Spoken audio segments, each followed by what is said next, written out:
শিব চতুর্দশীর পরের দিন মানে মঙ্গলবারে ছিল আমার দাদু আর ঠাকুর মৃত্যুবার্ষিকী। সন্ধেবেলায় যেহেতু কীর্তন দেওয়ার ছিল সেহেতু সকাল থেকেই মোটামুটি তোড়জোড় শুরু হয়ে গেছিল। আর কীর্তনে তো অবশ্যই নিরামিষ খাওয়া দাওয়াই হবে। তো দেখো বিকেলবেলাতে এখানে পিসিরাও চলে এসেছিল, জেঠিরাও চলে এসেছিল, তো সবাই মিলে এখানে সবজি কাটতে লেগে গিয়েছিল। আর ওই যে সন্ধেবেলায় আমি আর ভাই মিলে সব কিছু রেডি করছিলাম। এই যে দেখো আমার দাদু আর এটা হচ্ছে আমার ঠাকুর। আর ওদিকে সন্ধে হতে হতেই তো প্রায় সবাই চলে এসেছিল, কীর্তনের দল, তারপর আমাদের কিছু লোককে নিমন্ত্রণ করা হয়েছিল। এদিকে আমাদের রান্নাবাড়াও কিন্তু মোটামুটি কমপ্লিট। এখন একটুক্ষণ কীর্তন হবে, তারপর হবে খাওয়া দাওয়া।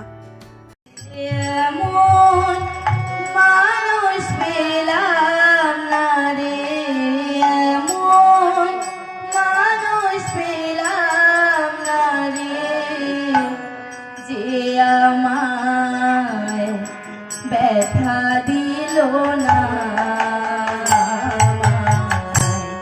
ব্যথা দিল না, পুজো দিতে অনেক টাকার পিতা মাতা খিদে কাজে জল ভরা আর সেই দিন না দুইজন ছোট ছোট বাচ্চা এসেছিল, মানে ওরা ভাই বোন, আর দুজনেরই এত সুন্দর গানের গলা, তোমরা তো শুনতেই পেলে। ওইদিকে কীর্তনও তো শেষের পথে, তো এদিকে ভাত বসিয়ে দেওয়া হয়েছিল।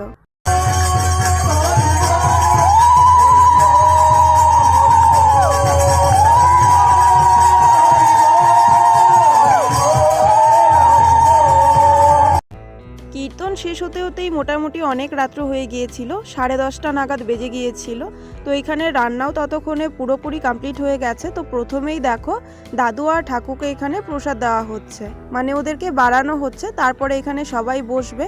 দাদু আর ঠাকুরকে খাবার দিয়ে এসে দেখি ওনারা এখানে উঠোনে বসে গিয়েছিলেন।